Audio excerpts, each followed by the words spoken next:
À toi la gloire. Et tout le monde dit Amen, Amen, Amen, Amen, Amen. Alléluia. Est-ce que vous allez bien? Je suis rempli d'enthousiasme parce que j'ai une bonne nouvelle à vous annoncer. Mais avant d'aller dans la parole de Dieu, je voudrais faire juste une petite rectification par rapport au message que j'ai fait il y a 2 semaines. Je vous avais parlé de la parabole des talents et j'avais dit que le deuxième serviteur avait reçu 3 talents. Mais en fait, en relisant cette parabole, il n'en a reçu que 2. C'est un petit détail qui ne semble pas avoir beaucoup d'importance, mais c'est quand même un détail. Et je tiens à être clair, j'avais donné également une illustration avec le président Reagan et j'avais dit Donald, mais lui c'est Trump en fait, c'est pour Trump. Donc le président Reagan c'était bien Ronald. Voilà, donc c'est des petits détails qui n'ont pas forcément d'impact sur notre théologie, mais je me dois d'être le plus juste possible dans ce que je vous communique en tant que prédicateur de la parole. Ceci étant dit, êtes-vous prêts pour la parole de Dieu? Ok, alors c'est parti. On poursuit notre série que nous avons intitulée Le Remède. Et cette série est basée sur la première épître de Paul aux Corinthiens. Et je vais d'emblée vous poser cette question. Qui dans ce lieu ou qui sur Internet, peut-être tu nous regardes, a au moins une phobie? Il y a quelqu'un dans ce lieu qui a des phobies? Ah, la fameuse peur des araignées. Des fois, je suis à l'étage, bien tranquille, et puis j'entends un cri strident. Je me dis, qu'est-ce qui se passe? Il y a un meurtre, il y a un assassinat, je déboule les escaliers, mon cœur bat à la chamade. Et c'est Siam, en fait, qui a rencontré une toute petite araignée. Elle dit, chérie, c'est insupportable, fais quelque chose. Alors je prends du sopalin, j'écrase l'araignée, je la jette dans la poubelle. Je fais, tu vois, chérie, j'ai risqué ma vie pour toi. Mais c'est pas marrant d'avoir des phobies. Parfois on rigole, mais c'est vraiment pas marrant. Saviez-vous qu'il y a au moins une personne sur 10 qui est sujette à avoir des phobies? Alors je me suis mis à me renseigner sur Internet et j'ai appris des choses assez intéressantes au niveau des phobies. En fait, il y en a plein. Il y a ce qu'on appelle la coulrophobie. Est-ce que quelqu'un connaît ce qu'est la coulrophobie? Vous savez ce que c'est? C'est la peur des clowns. C'est véridique. Deuxièmement, il y a l'érotophobie. Ne vous inquiétez pas, je ne vous ferai pas les 500 phobies. L'érotophobie, vous savez c'est quoi? Je l'ai eu. Je l'ai un peu moins. C'est la peur de rougir en public. Oh, c'est terrible cette phobie-là.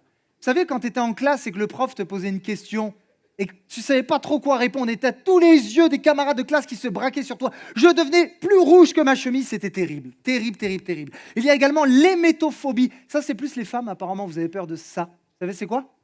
La peur de vomir. Ah, c'est pas top quand même. Allez, un dernier. Il y a la gamétophobie. Vous savez ce que c'est? Gamétophobie? Ah, c'est à la mode aujourd'hui en 2022.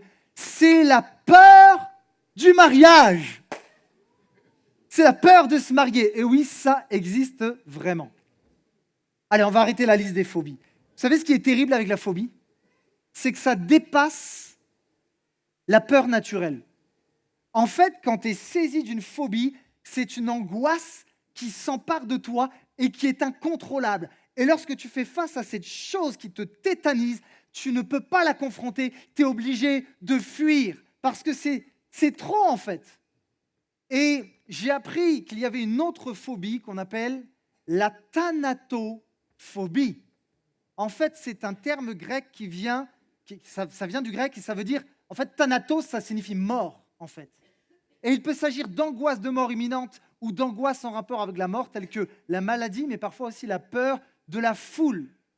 J'aimerais vous dire ceci. Lorsqu'on parle de mort, ce n'est pas forcément le sujet qui détend le plus. Mais ce que j'aime avec la Bible, c'est qu'elle ne lisse pas les choses. Elle ne passe pas à côté de certains sujets qui peuvent déranger. La Bible est très claire sur le thème de la mort. Et on voit, que ce soit dans l'Ancien Testament ou dans le Nouveau, des personnes qui décèdent. Jésus a été confronté à la mort. Et je sais que quand on pense à la mort, on pense aux blessures, au deuil et à la douleur que ça peut engendrer en nous. Mais si la Bible parle de la mort, j'aimerais vous dire qu'elle parle d'autre chose. La Bible parle aussi de la résurrection. Alléluia. Et elle est très claire aussi sur ce sujet-là. Alors le titre de mon message aujourd'hui est celui-ci.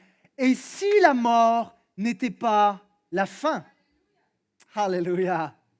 Paul, dans 1 Corinthiens 15, va développer pendant 58 versets le thème de la résurrection. En fait, 1 Corinthiens 15, c'est le chapitre de la Bible qui est le plus clair et le plus développé sur le thème, sur le sujet de la résurrection. Et Paul, ce qu'il est en train de faire, c'est qu'il remet les bases.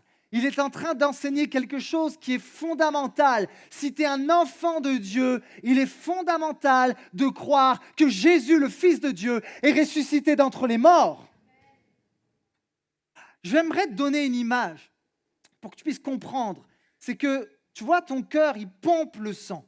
Le rôle du cœur, c'est de pomper le sang qui vient donner la vie à toutes les autres parties du corps. Il y a un parallèle spirituel. La vérité de la résurrection vient aussi donner la vie à toutes les autres vérités de l'Évangile. Vous savez pourquoi?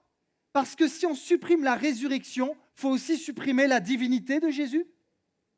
S'il n'y a pas de résurrection, tu supprimes le pardon des péchés. En d'autres mots, s'il n'y a pas de résurrection, il n'y a pas non plus de vie éternelle. Enlève la résurrection et toute la théologie, toute la vérité, tout ce qu'on a pu t'enseigner depuis ta tendre enfance sur Jésus vient s'écrouler comme un vulgaire château de cartes. Alors Paul vient rappeler les bases.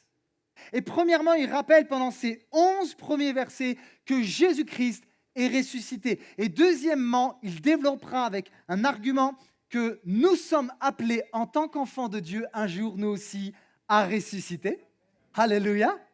Le problème, c'est que dans l'église de Corinthe, il y avait des chrétiens, oui, qui croyaient dans la résurrection de Jésus, mais qui niaient que leur corps pouvait ressusciter. Rappelez-vous, même dans les évangiles, il y a plusieurs groupes religieux. Il y a les pharisiens, mais on trouve aussi les sadducéens. Et les sadducéens ne croyaient pas dans la résurrection du corps. Et c'est pour cela qu'il y avait toutes sortes de débats très virulents entre les pharisiens et les sadducéens, parce que les sadducéens ne croyaient pas à cela. Et il y avait également cette philosophie qu'on appelle la philosophie gnostique, qui croit que le corps est profondément mauvais et qu'il n'y a rien de bon à en tirer. Il ne peut pas ressusciter. Et ceux qui croient dans cette philosophie gnostique croyaient que seul l'esprit et l'âme étaient bons. Alors avant de parler de notre résurrection, comme je l'ai dit, Paul va enseigner premièrement et rappeler que Jésus-Christ est bien vivant. Alléluia. 1 Corinthiens 15, 3. On va le lire ensemble. Voici ce que Paul dit. Je vous ai transmis comme un enseignement de première importance ce que j'avais moi-même reçu.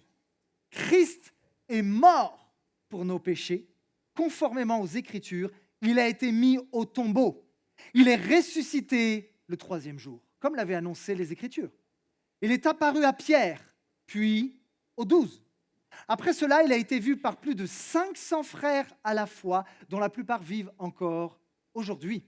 Quelques-uns d'entre eux, pour la plupart vivent encore aujourd'hui, quelques-uns d'entre eux seulement sont morts. Ensuite, il est apparu à Jacques, puis à tous les apôtres, et en tout dernier lieu, il est apparu à moi. Wow, on va s'arrêter là. On va continuer. Ce qu'on va faire, c'est qu'on va prendre l'enseignement de Paul au chapitre 15, et ce que je vous suggère, c'est qu'on puisse en retirer 3 bienfaits pour nous en tant qu'enfants de Dieu. 3 bienfaits de la résurrection. Vous êtes prêts à connaître ces bienfaits? Alors voici quel est le premier bienfait de la résurrection de Jésus. La résurrection, elle donne du sens à ma foi. Avez-vous pensé à cela? Ça sert à quoi de se réunir le dimanche matin, chanter des cantiques, prendre ta voiture, alors que tu pourrais peut-être faire un brunch ou partir en vacances avec ta famille, je ne sais quoi, et louer un Dieu qui n'est pas vivant? Parler à un mur, ça ne serait pas ridicule, franchement, de se réunir, de chanter, de prier, mais en fait que tout cela soit du vent. Oh, mais Jésus avait promis qu'il ressusciterait des morts le 3e jour, c'était une promesse. Mais si Jésus n'était pas ressuscité, qu'est-ce que ça ferait de lui? Un imposteur, donc un menteur, ou alors, au pire, un illuminé. Il n'y a pas 36 options en fait. Soit Jésus est un imposteur et un menteur, soit c'est une sorte d'illuminé, une sorte de gourou bizarre, ou soit il est la vérité. Il n'y a pas 36 000 solutions. Et si, en fait, Christ n'était pas ressuscité, si ce n'était pas le cas, en fait, et ça n'aurait aucun sens de placer notre foi en une personne qui ne dit pas la vérité. Vous savez, j'avais un copain au collège. À chaque fois qu'il me racontait des histoires, j'étais suspendu à ses lèvres. Il vivait des trucs de fou. Limite, il avait gagné à l'euro-million. Il connaissait telle star. Il me racontait des histoires à dormir debout. Et j'avais la bouche pleinement ouverte quand je l'écoutais, jusqu'au jour où je réalisais que ce gars-là, excusez-moi l'expression, c'était un gros mytho. C'était un mythomane. Il avait des problèmes de mythomanie et il voulait juste raconter des belles choses pour qu'on ait l'attention sur lui.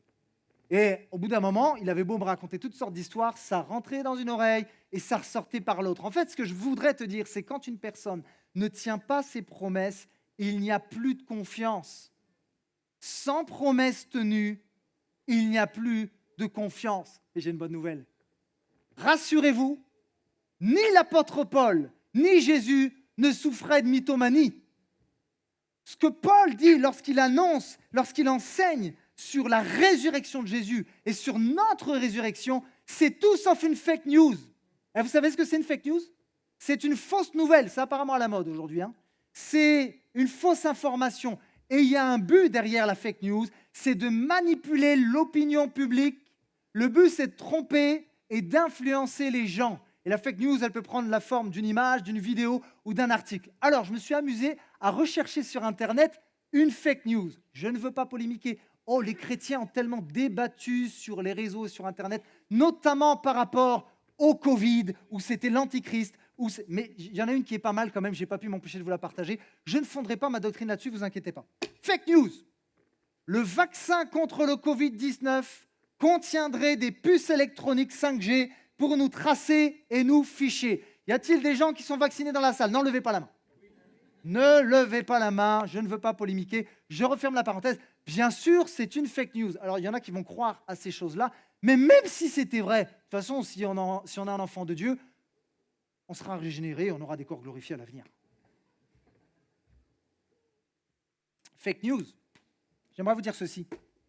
À l'époque de Jésus, il n'y avait pas Twitter, il n'y avait pas TikTok, il n'y avait pas Instagram. Donc, ils n'ont pas pu entendre cette nouvelle comme si c'était une fake news ou une sorte de montage vidéo qui était complètement faux. C'était plus qu'une rumeur, c'était un fait. Pourquoi? Parce que les gens qui témoignent de la résurrection de Jésus, ce n'est pas juste une personne qui cherche à faire du buzz, mais ce sont des centaines de personnes. Ils ne l'ont pas juste entendu, ils l'ont vu de leurs propres yeux, les amis. Ils ont vu le Seigneur ressusciter. Alléluia. Jésus n'est pas une fake news. Maintenant, Paul va développer son argumentation sur la résurrection. Et c'est assez intéressant parce qu'il va, en fait, apporter 5 preuves ou 5 témoignages qui nous révèlent que Jésus est réellement ressuscité. Il va parler de l'Église, il va parler du témoignage des Écritures, il va parler des nombreux témoins, il va parler de lui-même, en fait, qui a vu Jésus ressuscité, qui lui est apparu sur le chemin de Damas. Et il y a, dernièrement, le message commun. Très brièvement, premier argument sur la résurrection, l'Église. Avez-vous remarqué que quand Paul parle aux Corinthiens, il les appelle mes frères, mes sœurs? Paul est en train de parler en fait à une Église. Réfléchissons à ça. Quelque temps avant, l'Église n'existait pas. Mais avez-vous remarqué qu'après la résurrection de Jésus, il y a une multitude d'églises qui commencent à émerger, non pas juste à Antioche, mais partout dans les contrées, les villages, dans les villes et sur la surface de la terre. 10 églises, 100 églises, 1000 églises, 50 000 églises, 100 000 églises, 1 million d'églises. Sur la surface de la terre, aujourd'hui, il y a une multitude d'églises. Réfléchissons, allons plus loin. Croyez-vous que les apôtres auraient fondé ce mouvement qu'est l'Église si Jésus n'était pas ressuscité? Croyez-vous que les apôtres se seraient amusés à être en péril sur la mer, en péril sur la terre, ou à être jetés en prison pour quelque chose qui était faux? S'ils ont risqué leur vie, c'est parce qu'ils croyaient, ils savaient, parce qu'ils avaient vu que Jésus, le Fils de Dieu, était ressuscité. Et en fait, ça en valait la peine de payer le prix.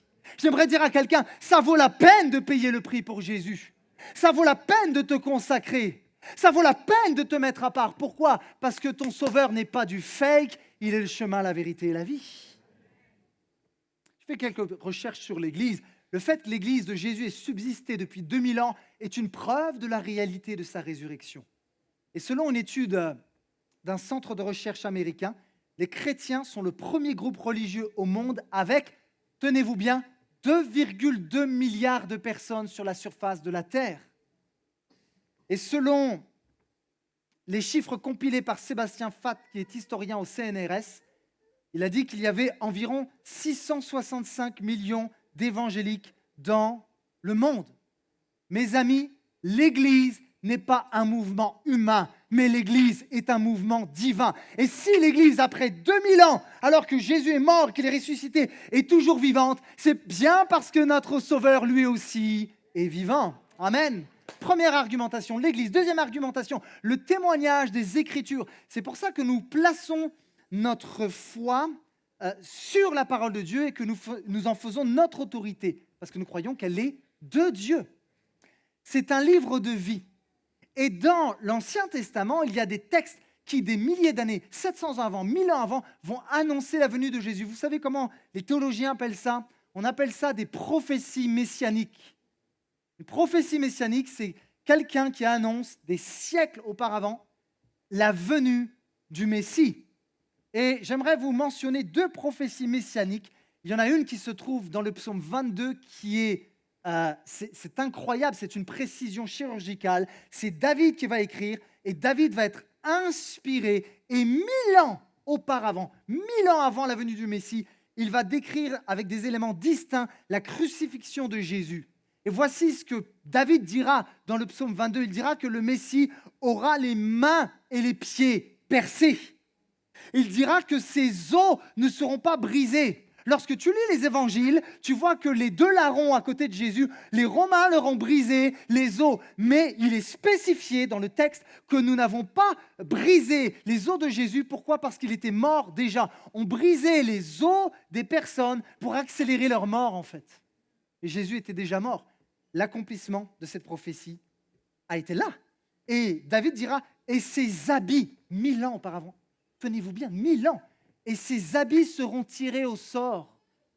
Il y a des scientifiques et des mathématiciens qui disent que mathématiquement, en fait, parlant, c'est impossible, ne serait-ce qu'une de ces seules prophéties messianiques ne s'accomplisse si ce n'est pas miraculeux. Mathématiquement parlant, c'est impossible. Et pourtant, ça s'est accompli.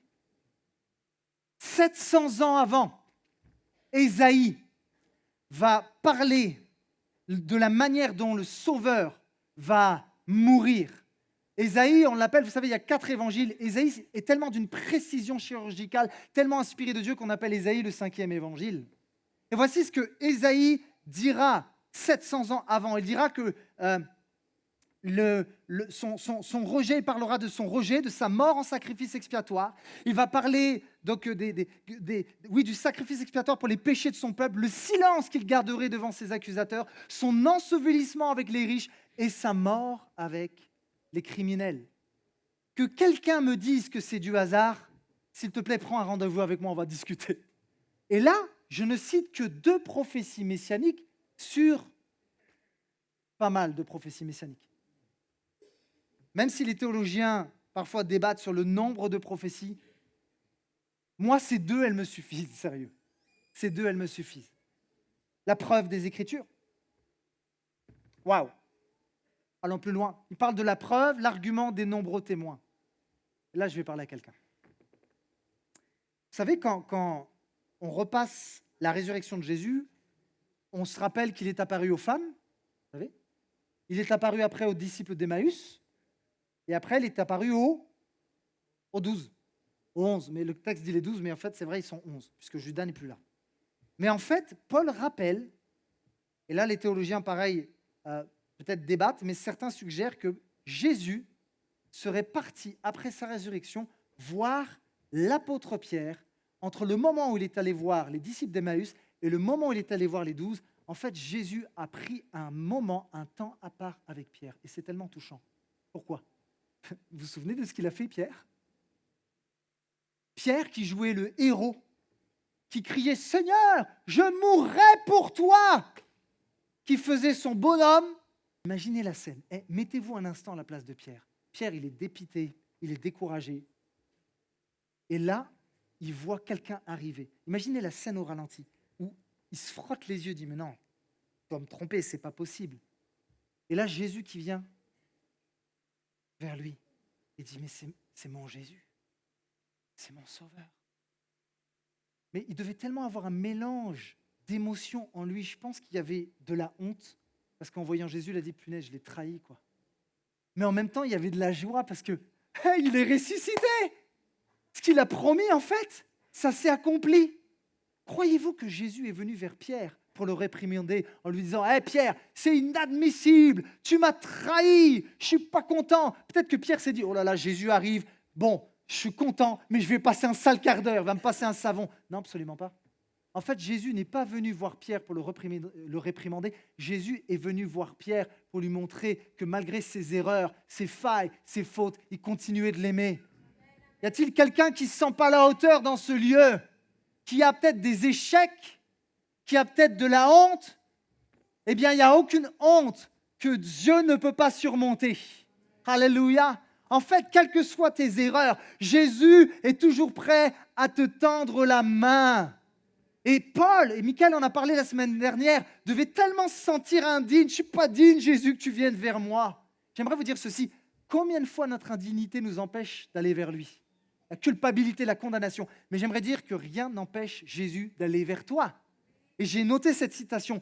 Il n'y a aucune indignité que Christ ne puisse couvrir de sa dignité. Oh, c'est tellement beau. En fait, quand Jésus est venu voir Pierre, je pense qu'il a voulu lui donner une image. Il a dit, tu vois Pierre, tu m'as peut-être trahi, mais mon amour pour toi, il est toujours là. Et en fait, je voudrais te montrer quelque chose, Pierre. Pierre, ça peut être Delphine, ça peut être Céline, ça peut être Joseph, ça peut être Michael, ça peut être n'importe qui. Dieu te parle en disant, tu vois, malgré la honte que tu as pu avoir ou que tu as encore, en fait, en allant à la croix, j'ai pris ton manteau d'indignité. Ce manteau qui était sale, troué, taché, pas beau. Il vendait vraiment pas du rêve, ce manteau. Mais quand j'ai été à la croix, et quand on a mis des clous dans mes mains et dans mes pieds, et quand on a mis une couronne d'épines sur ma tête, j'ai pris ce manteau à ta place. Et tu vois, ce manteau qui est pur et qui est propre que je portais, eh bien, je l'ai mis sur toi, ce manteau de dignité. Je te recouvre de ma dignité. Je te recouvre de mon amour. C'est une parole pour quelqu'un encore aujourd'hui, malgré tes erreurs. Alléluia. Alléluia. J'aimerais même aller plus loin. Jésus, avant de mourir, avait posé cette question à ses disciples. Et vous, qui dites-vous que je suis? Et Pierre va donner une parole incroyable. Il va dire, tu es le Christ, tu es le Fils du Dieu vivant et vrai. Et Jésus va dire, Pierre, ce que tu viens de dire là ne vient pas de toi. C'est mon Père qui te l'a révélé. Et il va dire quelque chose de tellement touchant. Il va faire un jeu de mots avec le nom de Pierre. Il va dire, tu es Pierre. Et sur cette pierre, je bâtirai mon église. J'aimerais dire à quelqu'un, tu es Jérôme, tu es Justine. Et avec toi, je bâtirai mon église. Tu es Sébastien, tu es Rina, tu es Patrice, qu'importe. Avec toi, je bâtirai mon église. Stéphane, avec toi, je bâtirai mon église. Ghislaine, avec toi, je bâtirai mon église. Stéphanie, avec toi, je bâtirai mon église. Alléluia. Alléluia. Ce qui me touche, c'est que quand il a dit ça à Pierre, il savait qu'il allait le trahir. En fait, Jésus nous montre quelque chose. Jésus nous montre qu'il a plus foi en nous que nous, on a foi en lui. Jésus veut bâtir avec toi. Il t'appelle par ton nom aujourd'hui. Et par la suite, Jésus va apparaître aux 12. Il va apparaître à plus de 500 personnes.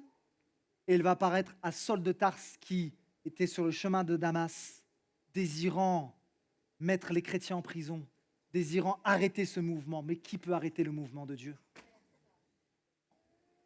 Et Paul a rencontré son Seigneur et son Sauveur, est devenu un apôtre de Christ. Pour conclure bientôt mon premier point, j'ai lu la citation d'un historien qui est assez connu, Thomas Arnold d'Oxford. Et c'est un homme qui a l'habitude de faire des recherches. C'est un homme qui a la tête sur les épaules et qui a du savoir. Et voici la déclaration qu'il fera. J'ai l'habitude depuis longtemps d'étudier l'histoire d'autres époques et d'examiner et d'évaluer les preuves avancées par ceux qui les ont décrites. Et tenez-vous bien, je ne connais pas un seul fait de l'histoire de l'humanité qui est attesté par plus de preuves que le grand signe que Dieu nous ait donné à l'effet que son Fils soit mort et ressuscité. Alléluia, alléluia. Oh, c'est tellement beau. Je terminerai avec cette preuve, cette argumentation de Paul, où il parlera du témoignage, du message commun. Voyez-vous, le message de l'Évangile n'est pas dilué d'une manière bizarre, à droite, à gauche. Il est cohérent. Et ce message de la résurrection est un message central. Et les historiens démontrent que dans l'Église du 1er siècle, les apôtres ou les prédicateurs enseignaient la mort, l'ensevelissement et la résurrection de Jésus-Christ. C'était le message central. J'aimerais vous dire, aujourd'hui, 2000 ans après, c'est encore le message central. Et je voudrais parler à quelqu'un d'une manière très solennelle aujourd'hui. Tu ne peux pas être chrétien sans croire dans la résurrection de Jésus. Et Paul le dira avec tellement de clarté dans l'Épître aux Romains, Romains 19, où il dira « Si tu confesses de ta bouche le Seigneur Jésus, et si tu crois dans ton cœur que Dieu l'a ressuscité des morts, alors tu seras sauvé. » Y a-t-il des personnes dans ce lieu qui croient que Jésus n'est pas resté dans le tombeau, mais qu'il est ressuscité? Est-ce qu'on pourrait acclamer le roi des rois, le Seigneur des seigneurs, celui qui est digne de louange, celui qui tient ses promesses? Alléluia! Alléluia. Alors la résurrection, premièrement, elle donne profondément un sens à notre foi. Le deuxième point que je voudrais partager avec vous est celui-ci. La résurrection, et là c'est une parole pour quelqu'un, là on va venir chercher ce qu'il y a vraiment à l'intérieur. Ça va un peu secouer, vous êtes prêts quand même? Ok, ça va venir chercher des choses à l'intérieur de nous. La résurrection te donne le courage de persévérer. Voici ce que Paul dira dans 1 Corinthiens 15, à partir du verset 31. « Je risque la mort tous les jours. C'est vrai, frères et sœurs, aussi vrai que je suis fier de vous dans le Christ Jésus notre Seigneur. À Éphèse, j'ai lutté contre des gens de vraies bêtes sauvages. Si c'est seulement pour des raisons humaines, mais qu'est-ce que j'ai à gagner en fait? Si les morts ne se réveillent pas, en d'autres mots, si nous ne ressuscitons pas, si après la mort c'est le néant, et qu'il n'y a plus d'espoir. Voici ce que Paul dit, c'est étonnant de la part de l'apôtre Paul. Buvons, mangeons, car demain, nous mourrons. Quelqu'un dit ceci, tout comme espérer en la résurrection incite à l'obéissance et à la sanctification, de même ne pas y croire incite à la désobéissance et à l'immoralité.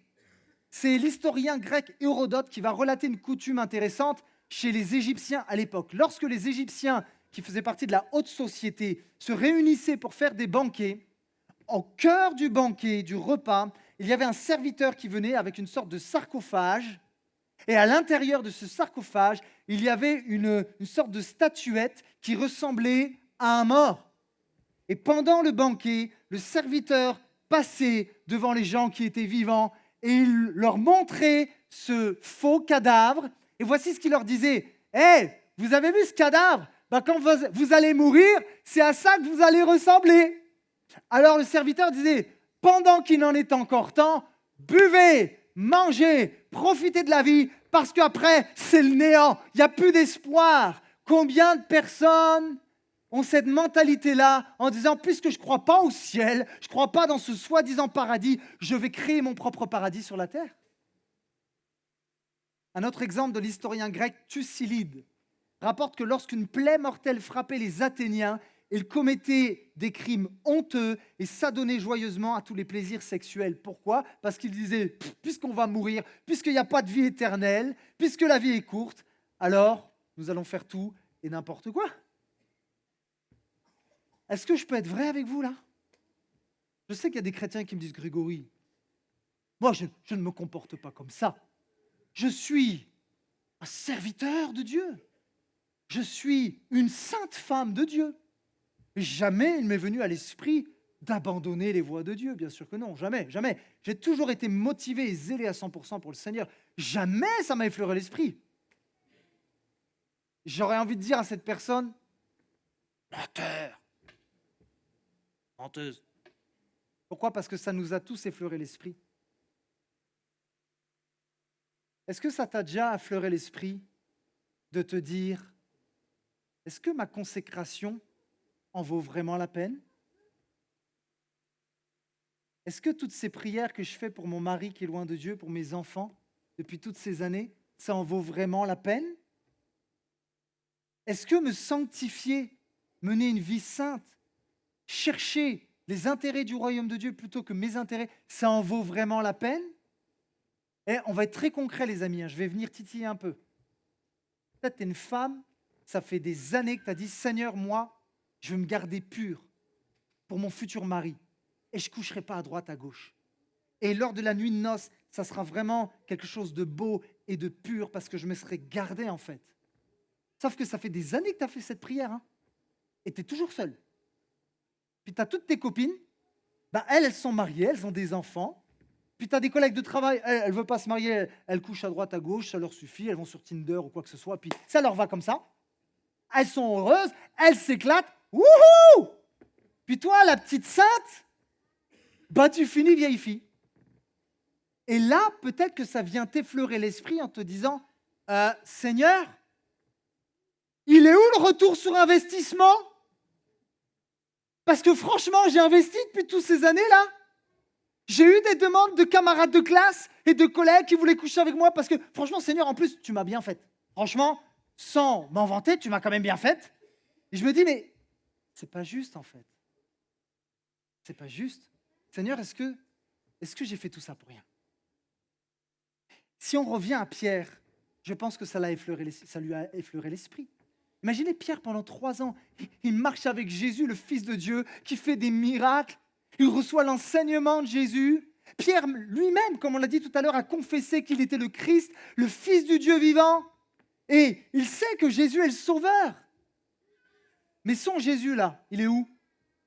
Dans un trou où il fait noir, où c'est mort, en fait. Et Pierre, il est où alors que Jésus est tombeau? Il est en train d'annoncer l'Évangile? Il est en train d'imposer les mains aux malades? Il est où, Pierre? Pierre est retourné à ses filets. Parce que de toute façon, il n'y a plus de bonnes nouvelles, puisque le Messie est dans le tombeau, le Messie est mort, il n'y a plus d'espoir. Je voudrais parler à quelqu'un, peut-être que Dieu t'a fait des promesses il y a des années de cela, et tu attends cette promesse, tu étais tout excité, comme Pierre qui marchait aux côtés de Jésus. Mais là, tu es à un moment où tu es un point mort, parce que tu ne comprends pas, tu te dis, elles sont où les promesses? J'ai l'impression que les promesses sont dans le tombeau. Je ne les vois pas de mes yeux. Je sens rien, je vois rien. Et tu es frustré en fait. J'ai écrit cette citation. Quand il n'y a plus d'espoir, il n'y a plus de persévérance. Pierre n'a plus d'espoir. Donc Pierre est revenu à ce qu'il savait faire. Il est retourné à la pêche. Sauf que il ne pêche plus des âmes. Il s'est remis à pêcher des poissons. J'aimerais vous dire ceci. Même si on est chrétien, qu'on aime Jésus, parfois on passe par des moments qu'on ne comprend pas. Parfois, on passe par des moments de découragement et d'incompréhension. Et on se dit, Seigneur, si je suis ta fille, si je suis ton fils, pourquoi je passe par la dépression? Si je suis un enfant de Dieu, pourquoi j'ai plus envie de me lever le matin, j'ai plus le goût de vivre, je suis en burn-out, c'est sec à l'intérieur de moi, j'arrive plus à lire ma Bible, j'arrive même plus à sourire, ou alors peut-être j'essaye de sauver la face, mais c'est mort, c'est sec à l'intérieur de moi. Si je suis un enfant de Dieu, elles sont où les promesses de Dieu qu'il va pourvoir? Pourquoi j'ai perdu mon emploi? Si je suis un enfant de Dieu, pourquoi mon mari m'a quitté? On parle de vraies choses là, les amis. On parle de vraies choses. Cette semaine, je parlais à un de mes meilleurs amis de ça, des promesses qu'on ne voit pas en fait, qui sont restées dans le tombeau. Il me disait, Greg, j'ai exactement vécu ce que Pierre a vécu lorsque l'année dernière, ma petite sœur qui avait une 30aine d'années, je l'ai enterrée. J'étais à service d'inhumation. Mes parents ont servi le Seigneur toute leur vie. Ils étaient en mission. Ils ont sacrifié, si tu savais. Et je me retrouve dans ce lieu. Il y a le cercueil devant moi. Et ma sœur, d'une 30aine d'années, est morte. Pourquoi? Pourquoi? Moi, l'année dernière, c'était moi qui devais faire dans ce service d'inhumation la louange. La louange. Est-ce que tu as envie de louer dans ces moments-là? Est-ce que tu as envie de célébrer Dieu? Oh, merci pour tes bontés, Seigneur. Une de mes amies est morte. Non? Et j'étais tellement sans voix. Je voyais mes amis qui étaient brisés, qui étaient en larmes. Et lorsqu'ils venaient vers moi, j'avais aucune parole qui sortait de ma bouche. Je ne savais pas quoi dire parce que moi aussi, j'étais dans le pourquoi en fait. Pourquoi, Seigneur? Pourquoi tu permets ça? C'est injuste, Seigneur. Et je pouvais juste les prendre dans mes bras, mais il n'y avait rien. Il n'y avait absolument rien en fait qui sortait de ma bouche. Et j'aimerais donner une parole à quelqu'un. En fait, ce qui nous fait rester au point mort en tant que chrétien, ce qui te fait rester au point mort dans ta vie chrétienne, ce sont tes pourquoi. Il y a des gens qui passent leur temps à dire pourquoi lui il réussit, pourquoi moi j'ai des échecs, pourquoi lui il est aimé, pourquoi moi j'ai été rejeté, pourquoi. Mais j'aimerais vous dire ceci, tant que tu te poseras ces questions-là, tu resteras au point mort en fait. Ce que tu as besoin, et ça c'est une parole de Dieu pour quelqu'un aujourd'hui, tu n'as pas besoin d'un pourquoi, tu n'as pas besoin d'un pourquoi, tu n'as pas besoin d'une réponse, tu as besoin d'une personne. Et cette personne, c'est la présence, c'est la personne de Jésus-Christ. Voyez-vous, si un de vos amis un jour est en phase terminale, qu'il a un cancer, qu'il est sur son lit de mort, croyez-vous qu'il a besoin de toutes sortes d'argumentations et de réponses? Oh, pourquoi j'ai le cancer? Il n'en a rien à faire. Il est sur son lit de mort. Il n'a pas besoin d'une réponse. Mais par contre, ton ami va te dire, donne-moi la main, j'ai besoin de ta présence. Tu n'as pas besoin d'une réponse. Ce que tu as besoin, c'est d'une personne. Alléluia. Et j'aimerais vous dire, la présence de Jésus est disponible au sein de ton deuil, au sein de tes injustices et de tes incompréhensions. Elle est disponible parce qu'il n'est pas resté dans le tombeau, en fait. Elle est disponible parce qu'il est véritablement vivant. Et cette présence veut t'accompagner, même dans la vallée du deuil et de la mort. Alléluia. Maintenant, revenons à notre Pierre. Il est découragé, mais là, Fils de Dieu, son cher et tendre Seigneur réapparaît. Et la Pierre est bouleversée. Et là, il y a comme un shift. Il y a comme quelque chose qui se produit dans la vie de Pierre. Parce que Pierre comprend que Jésus a tenu sa promesse. Jésus va monter vers le Père. Mais il va dire, je ne vous laisserai pas orphelin. Et Pierre va changer son angle de vue, sa mentalité, ses priorités. Avant, on avait un Pierre qui était juste une grande bouche, mais qui n'appliquait pas ce qu'il disait. On avait un Pierre qui trahissait son Jésus. Mais alors que ses yeux l'ont vu, alors qu'il est conscient que même s'il passera par des tribulations, parce que Pierre a été jeté en prison, Pierre a été malmené, mais il savait que la présence de Jésus l'accompagnait en fait. Il le savait. Donc il a persévéré. Il a continué. J'aimerais vous dire ceci. Quand vous avez cette conscience que vous allez ressusciter parce que Jésus a le pouvoir de le faire, tu n'as plus une perception terrestre, tu as une perspective céleste. Parce que tu sais très bien au fond de ton cœur que ta destination finale, ce n'est pas dans un cercueil si tu es un enfant de Dieu. La destination finale se trouvera devant le trône de Dieu, mon ami. Et tous nous comparaîtrons devant le trône de Dieu. Choisis la bonne destination, mon ami. Et Pierre, lorsqu'il va se faire crucifier, saviez-vous que Pierre s'est fait crucifier, il est mort en martyr, mais il estimait ne pas être digne d'être crucifié comme Jésus. Alors il a demandé d'être crucifié à l'envers. Moi, je crois, ça n'engage que moi, que Pierre n'était pas dépité le jour de sa crucifixion. Je crois que Pierre s'est rappelé la parole que Jésus lui a donnée dans Jean 21, lorsqu'il était au bord du rivage, et qui lui a décrit la manière dont il terminerait. Et Pierre a dû se dire, ça y est Seigneur, c'est le grand jour. J'ai fait ce que j'avais à faire. J'ai accompli ce que je devais accomplir. J'ai persévéré. On va peut-être me tuer, mais je sais que dans quelques heures là, je vais te rejoindre. Je serai dans ta présence, là où il n'y a plus de deuil, de larmes, de douleur, de maladie. Pierre malgré les persécutions, a persévéré. Pourquoi? Parce qu'il était pleinement conscient que Jésus, le Fils de Dieu, n'était pas une fake news, mais qu'il était ressuscité. Alléluia. Alléluia. J'aimerais vous dire ceci. La Bible nous encourage à ne pas marcher par la vue, mais par la foi, en fait. C'est fou comment s'étaient conduits les chants. Siam ne savait pas sur quoi j'allais prêcher. Ça fait 2 semaines qu'elle a préparé ses chants et ça parlait de promesses.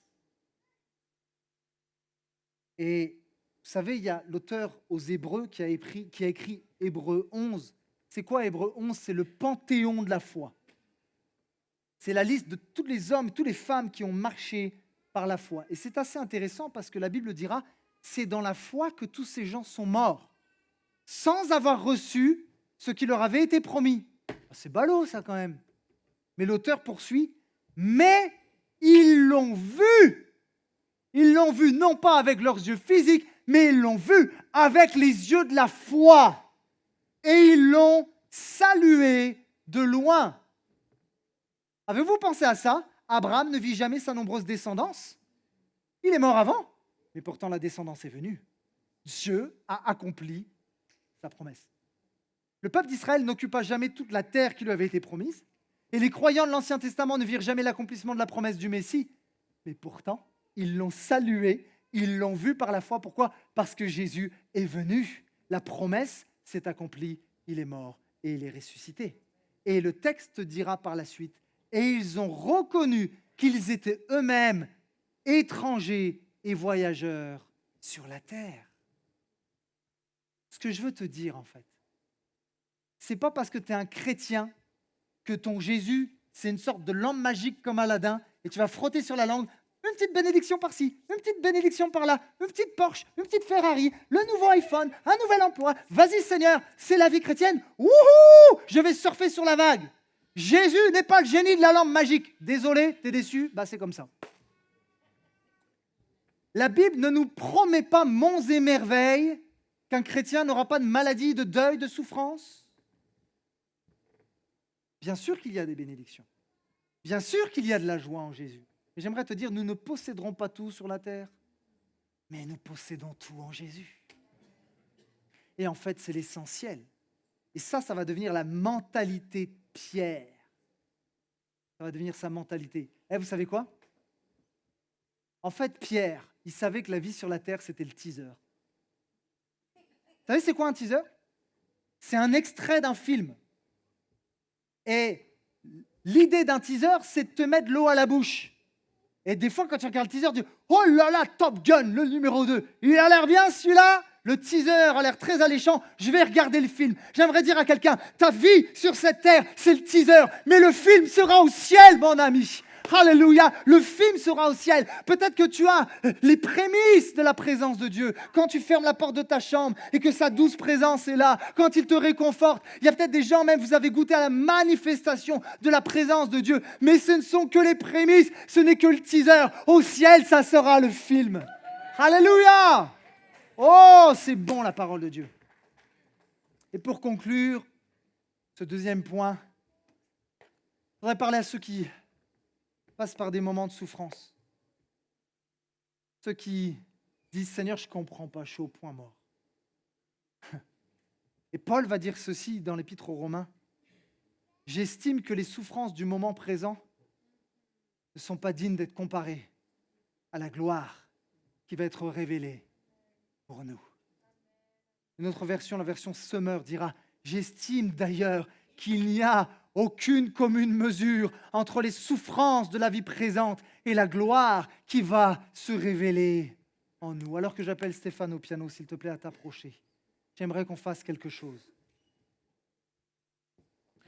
J'aimerais qu'on puisse chanter un chant. Vous savez, tout n'est pas rose sur la terre, même en tant que chrétien. Mais j'aime ce chant qui dit « Parce qu'il vit, je n'ai rien à craindre. » Mes lendemains sont assurés, tes lendemains sont assurés. essaie pas de faire bouger les choses juste par tes propres forces, sans compter sur la force de Dieu, mon ami. Est-ce qu'on pourrait juste prendre un court moment, et si tu le veux, lever tes mains vers le Seigneur et faire cette déclaration de foi en chantant « Parce qu'il vit, je n'ai rien à craindre. Parce qu'il est ressuscité, alors j'ai le courage de persévérer. » Parce qu'il vit, je n'ai rien à craindre, mes lendemains sont assurés. Entre ses mains, il tient ma vie. Pour ce temps et l'éternité. Est-ce qu'on pourrait se lever et tous ensemble chanter avec foi? Oh, parce qu'il vit, adorons, louons le Seigneur. Parce qu'il vit, je n'ai rien à craindre, mes lendemains, alléluia, sont assurés. Entre ses mains, il tient ma vie. Pour ce temps et l'éternité, je sais qu'il vit. Est-ce qu'on pourrait rendre gloire, honneur, louange à celui qui vit et à celui qui donne la vie? Alléluia. Je vous invite à vous rasseoir.